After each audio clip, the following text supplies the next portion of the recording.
the one time. It's the family bloodline.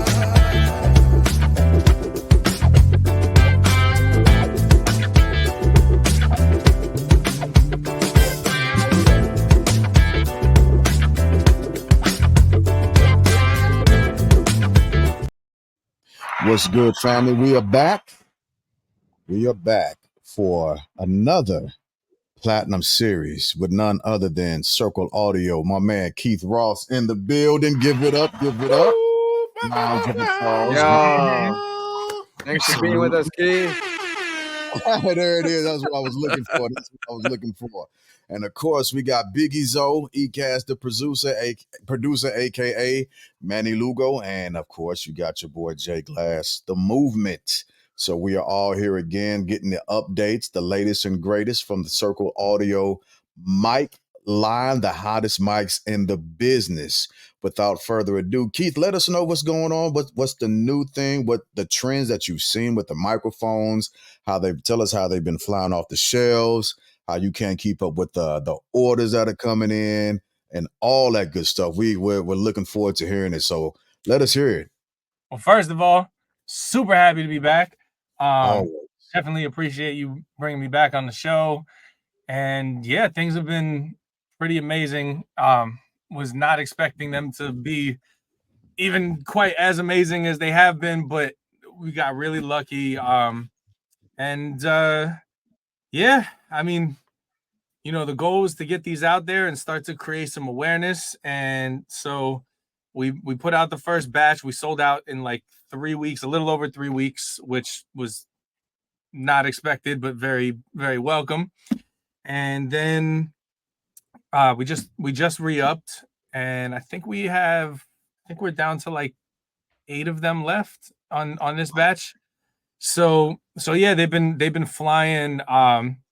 It's been great. I mean, we got amazing cosigns from like French Montana, from I gotta check the Instagram because I never remember these things. Mafio. Yeah, Cool and Dre, Mafio, Baines. I got footage of Fat Joe using it in one of his sessions. Kodak Black. Who else? Valiant and Chris Brown just did a record on it. Yeah, so it's been really amazing, and I couldn't be happier. And so we got a really great trajectory, and just getting ready to, you know, tool up for this next couple releases. So we got other models coming. So before we move on to the other models, let's take a few steps back, right? The units that sold are pretty much sold out. Tell us again which model that was that you pushed. That would be this, which is the Evo 251. And so what we did was we took the concept, not the design, but the concept of the original 251, and we figured out a way to make essentially a better, more versatile version of that mic, and do it at a price that made it super affordable for everybody. And that was always the goal. The goal was never to make, you know, a mic that has to be, you know, $10,000 plus. It was always to get people into a space where they themselves can have recordings on that level, but for way less money that made it attainable for their actual studio. And so the Evo series, when it's fully out, you know, when all the models are out, there's going to be 5 total mics, and the goal was to be able for people to be able to have every single mic in their mic locker, like every single Evo series mic in their mic locker, for less than the price of one of the originals. And so that was the goal, was if they're going to spend that much, they can spend it over time, but have, by the end of it, have a mic locker of all the legendary tube microphones. So that was the goal. It sounds like, you know, having this in your repertoire is like a cheat code for people that are independent. You know, it's a must have just from the price point, and then from the technological, and then when people are signing on, do you feel right away people's reaction like this is the best mic in a long time that I'm like the blow reaction? What has been one reaction that recently was like, yo, this is something big. Thank you for that reaction. I mean, there's been so many great ones. Honestly, I mean, I guess the first thing I'm super excited about is the fact that not one customer has ever returned one of these mics. We have a Wow. 0% return rate on these mics, which is I've never heard of a company with a 0% return rate. So I could be wrong, but it's a good feeling to have. Yeah. And then I would say, I think I got to go back to the numbers. I think it was like somewhere around 20% of the people who bought on the first batch actually reordered to have additional mics, which was really cool. So we have a lot of repeat customers immediately, and they were the first ones to buy when this second batch dropped. Shout out to Nick Campbell, to Leon Young, to Eric Sills. I mean, I know all my customers' names, like every single one of them. I always make it a point to try to reach out to every single one of them as well, just to make sure they have a good experience, make sure that they know I'm here if they need any help with something, and also because I'd love to get their feedback.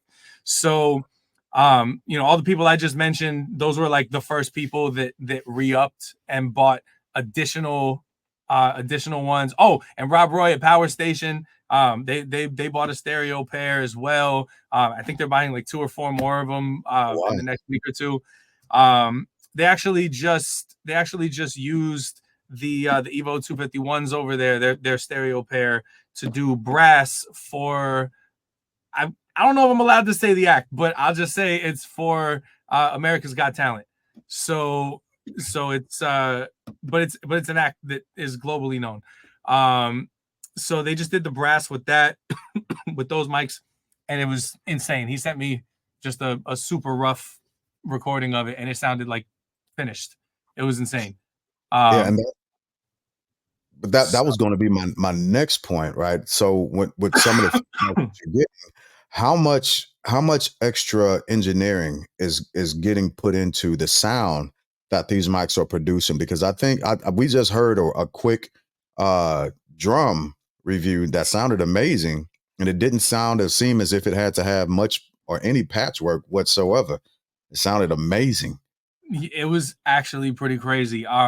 So Matt Weiss, he was down here. We were doing a shootout for another video of his with mics, and we decided to just do something belligerent and something that no one ever really does because it's so freaking expensive to do normally. And we just mic'd an entire drum kit with all 251s, and they were all Evo 251s. Now, if you were to mic a drum kit with original Elam 251s, that would have cost you probably $60,000 for the setup that we had, and the setup that we had with 5 of these was less than $10,000.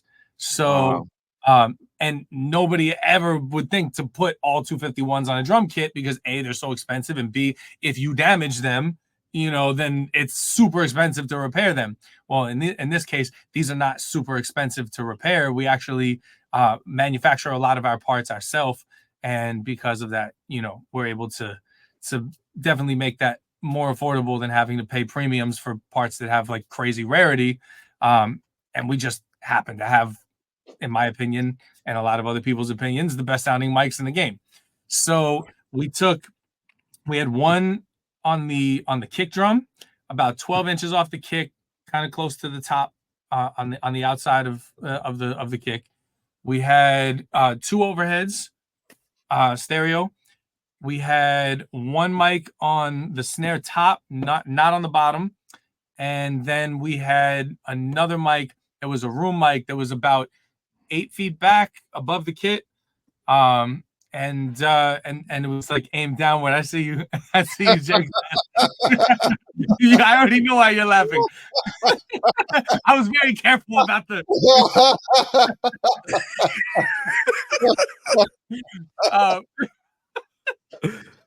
I You caught see you. yourself. It was So but yeah, so we had we had an amazing, I guess, result from that recording, and it was just, I was just like, yeah. when I heard it, it was the first time that we had ever used these, other than like drum overheads, we had never used them directly on the kit, and it was Mm, like, whoa. wow. I was like super blown away. And Yeah. so was everyone else. And so Matt, there was actually a video circulating. I forget. I think it was Jamie Aaron who posted it, but it was crazy. He was like, what can I do to these drums? Like, there's nothing I can do. They're done. And it was just a raw recording. There was no processing on them, no compression, no EQ, no nothing. And he was just like, I can't. How do I mix drums that already sound perfect? It doesn't. Wow. And so it was really cool. And then he actually did a video on it. Shout out to Weiss Advice. Definitely go check it out. And he did a video on it where he started EQing and compressing different things in the drums just to see if, he can make it better. And in the end, it sounded better with nothing on it. Oh, wow. Wow. And he was like, yeah, they sound better individually, maybe like the individual stems, but it didn't sound better cohesively. And when he ended up taking everything back off, it was like, oh, and that was, and it just, So it like records true, as clear as cut, no compromises, no cutting corners for people that are like saving. It saves people time.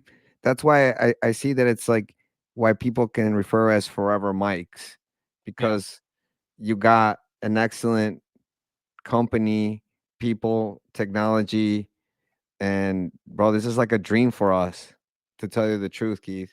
Because when we first saw it, we were like, can we get one of these? We were like, should we get one of these? We should get one of these. We should get one of these. And then recently, we got one of these. You know? Figured it out for sure. So, Go ahead, Zo. Go ahead. so to us, it's very exciting to have you to be a part of this conversation. More than enough time. You're giving us the opportunity to embrace you, the evolution of the Evo 251 and what it brings to the table for people like us in the industry and what we can do with it. Sky's the limit, and we just want to be thanking you, to tell you the truth, Keith, for man, for being here with us. I appreciate you having me, man. Like honestly, it's the best thing in the world for me when I hear, actual users, hitting me up like, this is amazing. This is the best mic. This is whatever. Yeah. This changed my life, my experience, my whatever it is. All that stuff. That is the stuff that gets me excited to keep going and do more stuff and do new things. Like, it's music is it connects everybody, and so um to take time away from my music career and working on big projects and stuff like that to focus on a microphone company, when people like you who are using the product and enjoying it hit me and they're like, wow, I love this so much. When I see people posting their studio shots with the mics every day, that to me is like, that's how I'm connecting with everyone. That's how I know that whatever's going on over here is making a difference over there. Yeah. And it's the best feeling. I mean, it really is. Like, I live for that. I live for that shocked, surprised smile on people's faces when they're like, "Oh my God, is this what my stuff is gonna sound like now?" That's the best feeling. It's the greatest. I Yeah. love it. Yes, it is. The price is right. For more than one occasion, the people that I recorded a video when I was in Manny's Yeah. studio, and then Manny's like, "No, you can't post that," because I like posting stuff and reposting stuff and remixing and whatever. I'm a storyteller, but when I was there and when I saw it live in action, because I saw it in Nam a little bit, you guys, and we talk a little bit. But when I saw the real situation in Manny's studio, it was kind of like it was blinging, bro. The lights were shining, angels were singing, because it was an accomplishment, Yeah. to have people bringing it to the table and then testing it out, and then what you say is so true. It's really going to be accessible for everyone. Like, it was accessible to us, and we can't believe it right now. Somebody pinch us, because now with the new music that we got coming in, it's like we thought we sounded nice. Now we just sound buttery now. The Manny's not right now here to tell you what the I'm potential is going texting to him back do. right now. His computer died.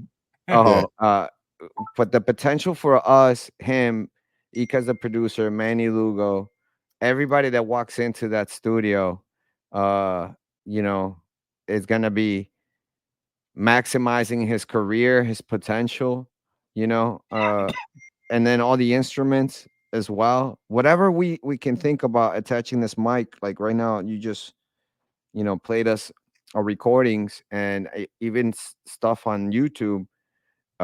People are really really having a buzz around on what you're doing for your network and then other people's network. um is there one thing like right now that you're just like the potential of changing the game historically for music? Is it really reachable with what you're doing right now, Keith? Like, have you heard from like people that are like, yo, this is tremendous, how do I get involved, how do I help you, from the Oh, entrepreneurial side? absolutely. I mean, ultimately, the my goal with this company is to always keep things affordable, and it's to like the Evo series mics. I don't care if the other ones are more expensive to make or whatever it is. I don't want to exceed the price point that we're at now. I feel like we're Oh, at a wow. really good price point. People Yeah. are always like, people are always like, "Wow, that's it," and I want them to keep having that reaction. So I don't want to change the price point. So as long as I can keep it the same way, they're always going to be 18.99. Um, and so I'm really careful about things that I bring on that are going to potentially necessarily affect that part of the company in one way or another. Hmm. And so luckily I bootstrapped this company for the most part by myself. Wow. And so I take a lot of pride in that, and the fact that I can the fact that I can make decisions that benefit the customers rather than investors. And and that's really important to me. So as far as I mean, and it's funny, I had someone who texted me the other day offering to buy the whole company from me, and No way. I'm just getting started. I'm not even close to done. I wouldn't even entertain an offer. But and then I had another friend who I've known for a long, long time, who's done some massive records in the business, who wanted to come in and invest and partner, and he's great guy, super talented, but ultimately it all comes down to it, it's not really So necessary. it's your baby. It's my baby, and I always, for me, it's not about the it's not about the people running the business. It's about the people who are uh, patrons of the business. Hmm. And and when people and when people get products, what is their experience like? And that comes down to, you know did we keep it at a great price point? Did we provide the most premium possible product? Did we give them something that makes them unbelievably happy and helps elevate their music? That's where my focus always is. It's always on whatever's best for the customer.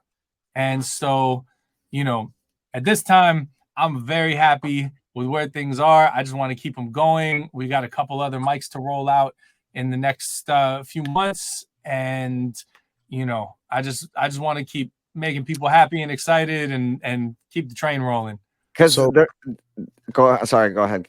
no, I was just going to ask because we were just talking about first off the mics. are still ridiculously beautiful every time I see it. From the moment you unboxed to the first interview you did to the time I saw the one that was in Manny's studio with Sean, and then even looking at the one that's in the background right now, it's just an absolutely gorgeous, beautiful microphone that complements any room that it's in, right? And so, kind of walk us through a little bit because just to remind everybody, these are handmade mics. It's not some stamped out uh, machinery that's done. But these, like I said the first time, but these are handcrafted mics, so you're getting the best quality at the absolute best price point. So again, kind of roll out the process of making the mics, if you would. Well, first of all, I wish people could actually like feel how heavy the mics actually are, but these are no joke. Like these are one of the heavier mics that anyone will ever actually hold. It looks, like a normal mic, but it feels like a tank. And so just everything's just really high quality. Quality is everything. We could have gone with the plastic shock mounts. We went with metal shock mounts. The cables, the well, I can't really say where they're from, but they the same factory that makes our cables makes cables for an extremely high end company. And Yeah, I mean everything. I mean down to the power supplies. Let me unplug this so I can hold it up to the camera. But yeah, I mean the power supplies. These are Yeah, unlike any power supplies in any tube mic you're gonna see. Usually you have those big linear bricks with the handle, and they're like that big. And and we switched it. We came up with a whole new technology for these power supplies and did solid state switch mode power supplies. And these are about 3 inches by 3 inches by 4 inches. Actually might even be smaller on this diameter. It's somewhere between 3.5 and 4 inches on this diameter. It's really appealing looking, and it's versatile, it's mobile, it's gonna save you a lot of energy when you're on the go.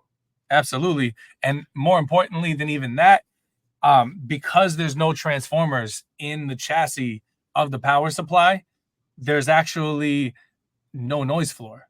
And Wow. so we're 40 dBs below the noise floor of the original 251.